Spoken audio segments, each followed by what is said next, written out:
আসসালামু আলাইকুম। সবাই কেমন আছেন? আশা করি সবাই অনেক অনেক ভালো আছেন। আজকে আমি পাকা তালের খিরসা ভরা পাটিসাপটা পিঠা তৈরি করে দেখাবো, যেটা খেতে হবে অতুলনীয়।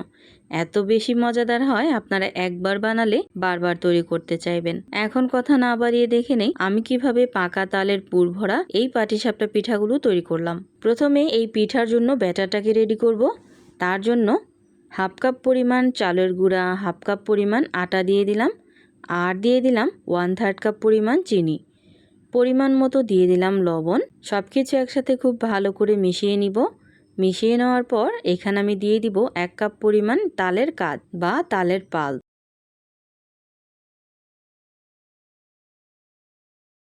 এখন অল্প অল্প করে পানি দিয়ে পাতলা করে আর একদম সফট করে একটা ডো তৈরি করে নিব। সফট করে একটা ব্যাটার তৈরি করে নিব।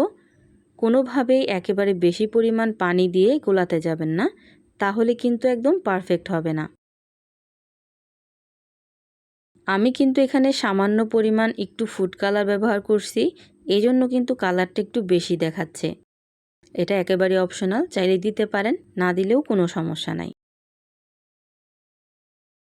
পাটিসাপটা পিঠা তৈরি করার জন্য এই ব্যাটারটা পারফেক্টলি রেডি হয়ে গেল। এখন আমি এই পিঠার জন্য খিরসাটাকে রেডি করব।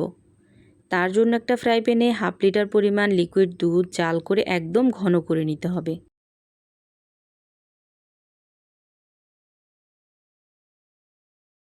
যখনই লিকুইড দুধটা একদম পারফেক্টলি ঘন হয়ে যাবে, এই রকম ঠিক, ওই পর্যায়ে এসে এখানে আমি দিয়ে দিব 1 কাপ পরিমাণ তালের পাল্প। আর এই লিকুইড দুধের সাথে কিন্তু আমি হাফ কাপ পরিমাণ গুঁড়া দুধও ব্যবহার করছিলাম, ওইটা স্কিপ হয়ে গেছে। এখন মিষ্টির জন্য এখানে দিয়ে দিলাম 4 থেকে 5 চামচ পরিমাণ চিনি। চিনির পরিমাণটা অবশ্যই আপনারা বুঝে অ্যাড করবেন। এখন সব কিছু একসাথে খুব ভালোভাবে মিশিয়ে নাড়াচাড়া দিয়ে অনবরত রান্না করব। যেহেতু তালের এই ব্যাটারটা রান্না করার সময় একটু ছিটাফোটা আসে, এজন্য একটু দূরত্ব বজায় রেখে তারপর রান্না করবেন। রান্নার একদম শেষ পর্যায়ে এসে কিছুটা পরিমাণ নারকেল কোড়া দিয়ে নামিয়ে নেবেন।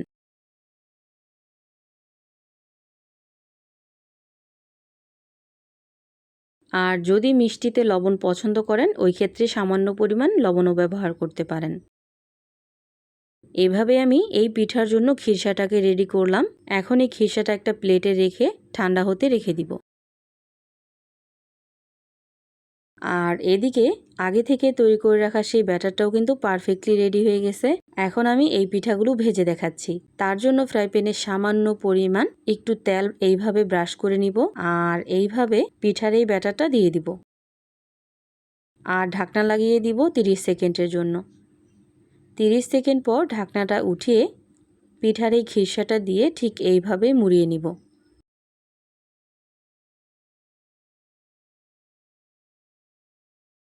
একদম সহজভাবে এই পিঠাগুলো তৈরি করা যায়, আর খিরসাটাও খেতে হয় অনেক বেশি মজাদার। এইভাবেই আমি সবগুলো পিঠা তৈরি করে নিলাম। দেখতেই পাচ্ছেন পিঠাগুলো কত বেশি পারফেক্ট হয়েছে।